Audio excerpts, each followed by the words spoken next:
Let's change. Welcome, ladies and gentlemen, to this special presentation of a Line Noise episode for Radio Primavera Sound with the support of Cupra. It is with great pleasure that I announce our special guest right now. Mr. William Basinski is in the house, and he is accompanied by Maxime Moston. Hi. Max? Hi. Thank you for being here, Thank you for having us. for coming after your show. How was it? It was amazing. We're so thrilled. Yeah. You know, Max's transcription is, I mean, you think it'd be very simple. It's not simple. It's very difficult. There's a number of reasons why it's difficult. It's very difficult for the performers. There's a lot of counting. There's a lot of counting rests. There's a lot of not getting tripped out because it's so repetitive and everything. And we only had 2 rehearsals. It's quite difficult to pull off. And it's there's always this process of the first rehearsal, everybody's scratching their heads because, you know, classical musicians aren't used to this kind of minimalist repetition. Non-classical musicians aren't used to counting like 5 plus 6 plus 4 plus 5, which is what it ends up being. Yeah, the time signatures get really tripped out to keep it moving. And so it's like it's this process of finding that groove where you're counting and you're hyper focused, but you're also in this almost Zen place where you realize that you're creating this beautiful space. it becomes jazz. Yeah. We have to find the swing. Yeah. So it becomes almost like jazz. There's swing. We've got to find the swing. And the conductor, Claudia was was amazing. terrific. She pulled it together. She got it. Was cheerleading through She- the rehearsal she and process Max- into. Yeah. Claudia and Max did the first 2 rehearsals, and you know, Max told me after the first one, and I'm like, okay, because I'm so high strung, I just gotta, this is Max's transcription of a tape loop disintegrating, and it's just extraordinary. It's just something that is so rarely able for us to have happen. So we're thrilled that we could have it happen here for the Spanish premiere. This is the 12th time. Is it the 12th time? Yeah. So, we've been doing this since 2011, and it's only the 12th time we've been able to do Yeah. it because orchestras are expensive. They book way in advance. It's very rare to be able to have this happen. But to have Primavera book us for this and organize these wonderful kids that have, practiced their whole lives, dedicated their lives to music, and I mean, I just love them. Yeah. I grew up in that, and so did Max, grew up with that, playing in orchestras and bands and things, and it's extraordinary. These people dedicate their life to bringing beauty to the world, and we need more of it. And there's always this amazing process that I get to watch from the first encounter with this music through to the coming off the stage at the end, where you feel them kind of opening up to it, and the performance is all about trust. It's all about like, okay, I know that I've got this. I know that my colleague is going to place that beat in the right place. It's really like you see them kind of warm up to it Yeah. from being in a confused place, and it's always wonderful to watch. Because it always ends up being this experience for most of them. Some of them will probably never be into the torture that I put them through. But No, it's not true. They, in the first rehearsal, these people are sight reading a very difficult score. I mean, it's not, you know, it's actually, you know, the notes are very simple, but what happens with the notes is it gets real trippy, and it can, you know, it can disintegrate in a really bad way. You know, if the conductor doesn't get it and keep it swinging. But oh, I lost my train of thought there. But anyway, I wanted to ask: is there a moment? Because obviously, you know, as you say, they're sight reading at first and they're concentrating. Is there a moment when you realise that they're kind of getting it and the emotion is coming through and it's becoming more than just following this score? yeah, It usually tonight. is, yeah. Tonight. Well, you know, like it depends. It depends on whether the group is experienced with new music, is experienced with playing this kind of hyper repetitive Morton Feldman like thing. For many groups, they're not. Many groups either are coming to it from pop or coming to it from Beethoven, and so this is a very, very new kind of drink for them to imbibe. Yeah. And it usually happens right. It usually happens by showtime. It usually happens, but usually never in the first rehearsal. Isn't it frustrating? Because festivals, you get a time slot. Usually it's an hour, maybe an hour and 10 minutes. Is it frustrating that once all of a sudden you feel that everyone's locked in, everyone's got a groove like 5 minutes before it's like, you know, time to wrap up? I'm always just grateful that anybody gets to perform this stuff. So I don't ask for any more.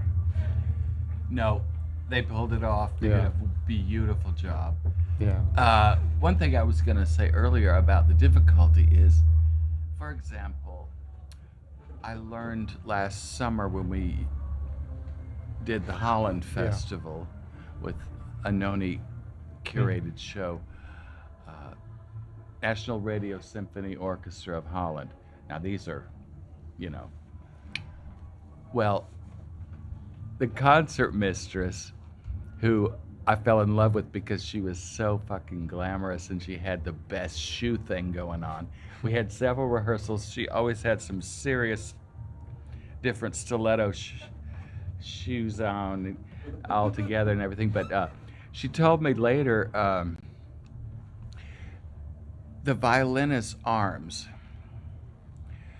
are in one position. I know we're on the radio. I don't know if we're on video, but they're just right here the whole time. It's almost a 40-minute show, and they're, instead of being able to go all over the place and use their muscles, and you know, you can get cramped up. You know, Yeah. you can, Tensing. and you got to be very precise about the notes and the way things happen. Also with the trombonists who carry the main theme, your The lip embouchure. can go out. You know, your embouchure can fail. It's a coping mechanism. You know, you And gotta I know saw, how to, you gotta and know how to do it. The bassoon player, the bassoon and the trombone carry the main theme. Yeah. I saw the bassoon player shaking her hand. Oh, It's because- real. when you get that because hand cramp. because Yeah. it's like the same notes over and over again. Yeah. Yeah. It happens to me when I'm, you know, on the computer and shit, which is mostly what I do now in the office. Do you feel like there's a sort of rebelliousness in what you do, like against the classical world? Not really. I'm just doing what I do. And it's the new classical world. Yeah, I think, you know, we want to be in the classical orchestral repertory. We're really working on trying to get this work into the major orchestra repertory. I mean, they have to wake up and bring in some new music if they want to maintain their audiences so they can stay alive. I mean, a lot of their audiences are dying. So, you know, programmers, wake up. Philip Glass is not the last composer on earth. All right, girls. Because I always get that perception that let's just. I don't want to just like label it as one thing, but avant-garde music, minimalist music, stuff that's considered a bit more cutting edge. It doesn't. It can't exist. It doesn't usually exist in the rock and roll circuit of playing clubs and bars. You know, usually whenever we're lucky in Barcelona because there's many cultural institutions that bring shows like what you presented, like Disintegration Loops. Do you feel like there should be more spaces where as you're saying, that you can perform these kind of shows that sometimes require an extra budget? You know, you have to hire musicians, orchestras. It's a matter of getting into the right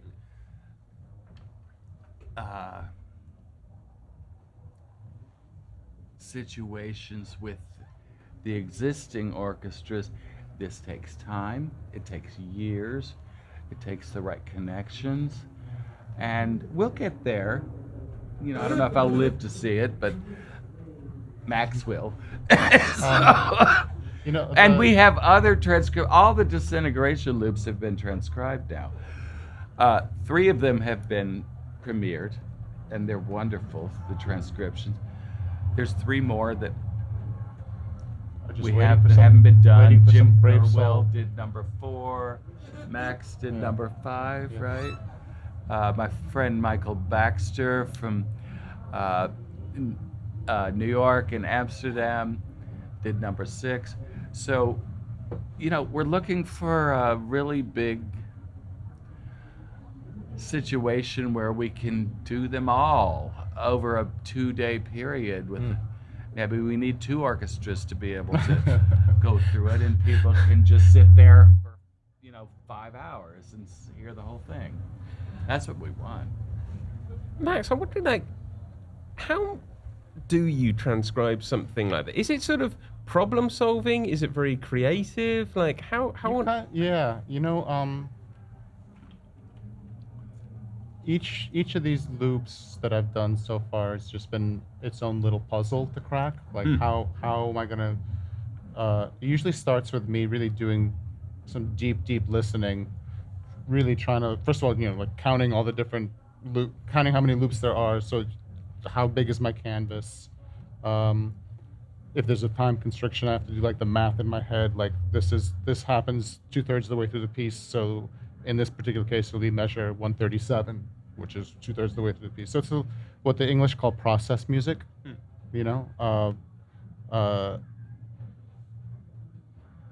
It involves just a lot of repetitive, deep listening to try and notate how things change over the course of time, and then some of it requires just a little bit of creativity. Like how am I going to express the tape crack? In the second loop, I have the percussionist kind of under a mic crimpling like saran wrap, like plastic wrap, and that gives you the texture of certain tape imperfections. And the popcorn sound. The popcorn sound, yeah. So, this might be a really stupid question, but like, how do you? I'm thinking of a score.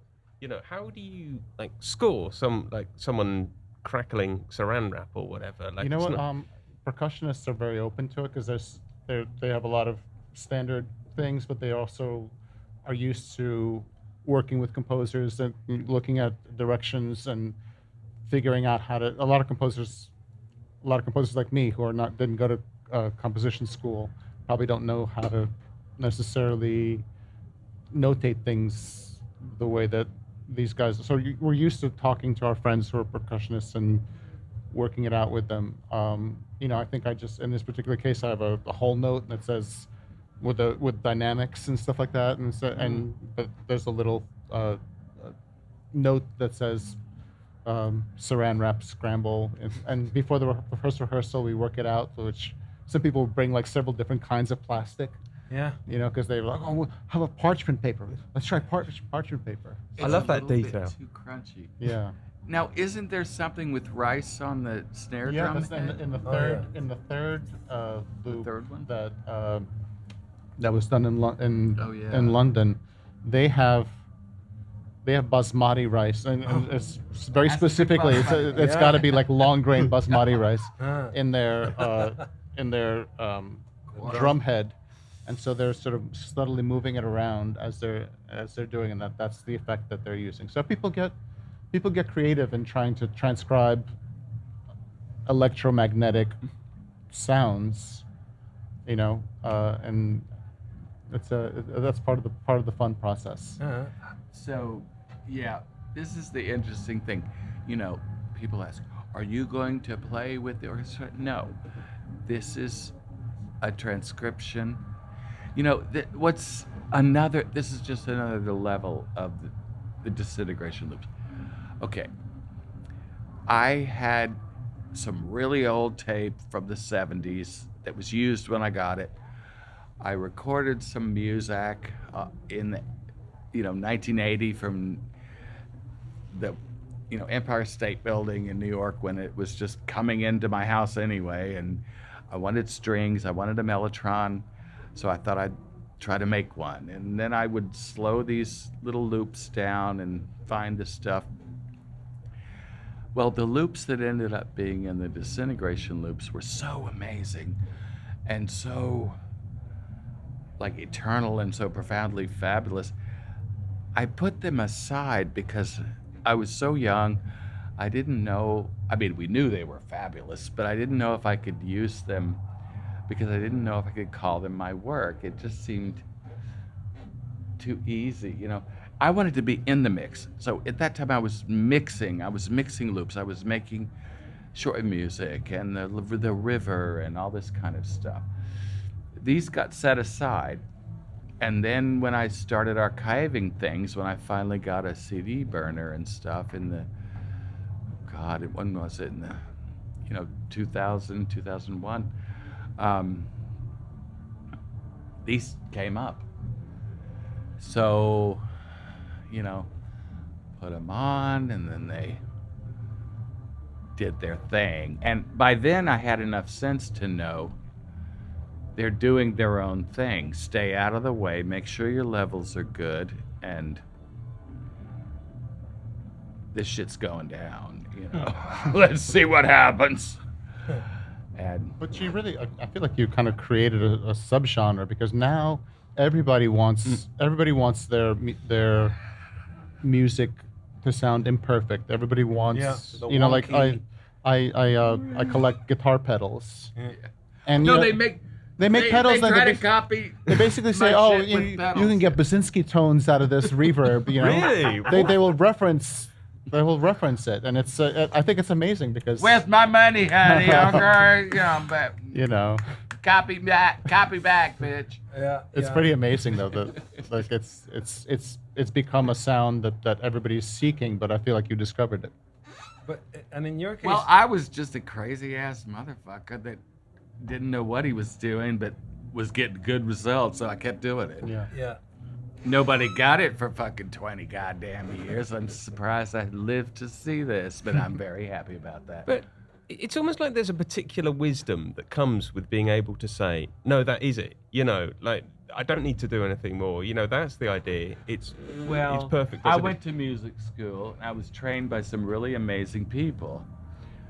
I didn't graduate. I didn't go to... No, I couldn't cut it to do what Max does because I was trained on the clarinet. I was reading one line of music, and I was very good, very early on in high school. Very fine music departments in the public schools there. I mean, serious business. And we won contests all over, the South. And I was first chair.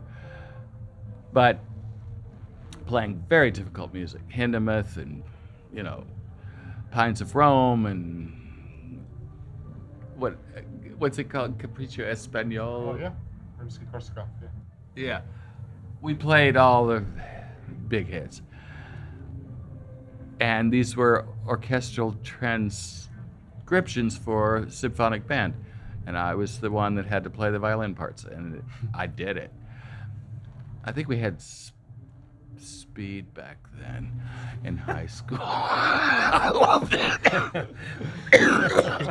Unlike now, we don't have speed now. Like now, You there's- can't get there's anything good now. You smell get of pain. fentanyl and you'll die. So no. too But risky.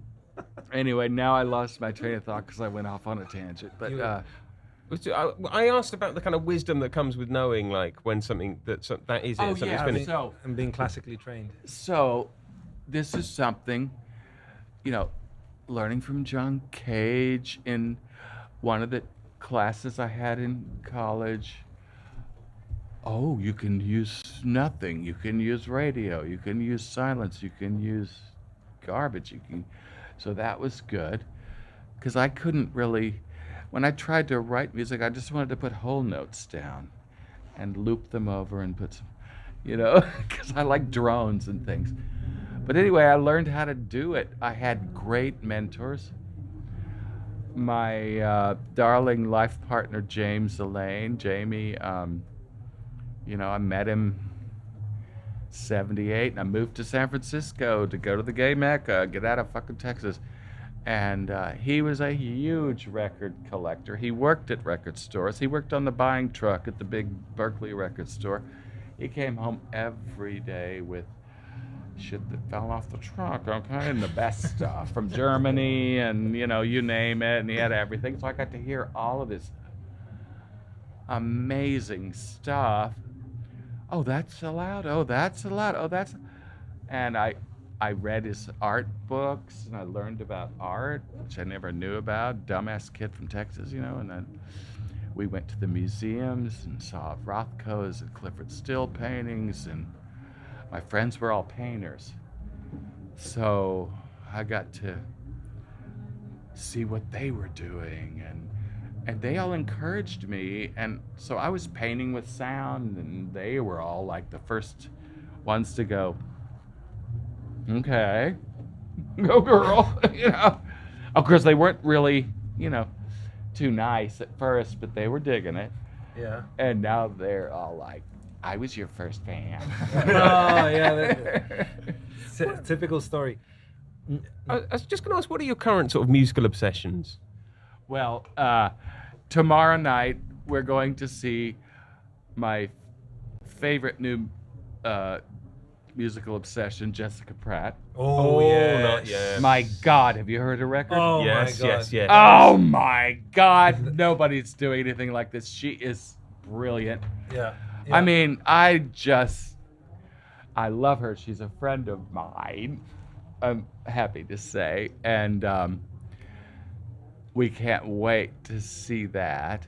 And I just saw Charlemagne Palestine's here tomorrow night, too. Charlemagne Yeah? Palestine. Yes. I love Charlemagne. We're buddies. I want to see him, too. So Oh, so tomorrow's you're our sticking day around off. You're coming. Yeah, because the flights were too expensive to go home tomorrow. So Well, we there we said go. we'll stay another day. Nice, and the festival they yeah, you have your Yeah, access. so we got another day at the hotel. Plus the seating almost felt. Yeah, oh, yeah, well. That's why the free breakfast. They deserve at at least 3 more days of free thing. What did you think? Both of you think of? During the pandemic, there was kind of the ambient music, transcendental music, kind of became mainstream because everybody started learning how to make music, this kind of music at home as a way to tackle, keep some sanity. So all of a sudden now it's like, ambient music is everywhere. How do you feel about that? Do you think was there a danger of making it look a little bit diminished because it seemed like anybody could do it, or I don't know, how did you feel about it? No. I think it's great. I mean, we all got a reset, okay? It was a very scary, really, really traumatic time, and we're all still like, kind of not over it. And God, with all the politics and bullshit going on in our country and everywhere else, it's like, Christ, people are fried. So to have a little bit of peace, and also with what I call anti-social media, you're up there all day long. What's gonna happen now? What's gonna happen now? Oh my God! Oh, I hate you! Oh, you're stupid! Blah, blah. Oh, Christ. No. Put on some tripped out music, smoke a fucking joint, and fucking chill out, for Christ's sakes. You know, look outside, get out of the house, and smell some flowers, for God's sake. It's amazing that we have these tools now. We every MacBook ships with better recording power than the Beatles had when they were doing Abbey Road, and it's wonderful for people to get creatively vested in what they're doing. So like by all means, everybody should be making music. Yeah. You know, This I won't is- necessarily listen to it all. But Yeah. Well, I agree. It expands your brain in a good way. And, you know, I gave a little speech after the show tonight, just thanking the musicians and everything. They dedicate their lives with years of dedicated, you know, study, practice, hours of practice to be able to create beauty for the world. Now, I was trained that way as well. But, you know, if people want to try to create some beauty, more power to you. Go on and do it. Bring it. Well, you're. Yeah, I was just going to say it's a beautiful note on which to end. I think. Yeah, you're both really beautiful. Thank you so much for creating this beautiful interview. This has been a very beautiful interview. I think. Exactly. Yeah. Yeah. Oh, y'all are darling. Thank you so much for having us. Thank you It's for been a coming. pleasure. And thank you for watching. Ladies and gentlemen, William Basinski and Maxim Moston.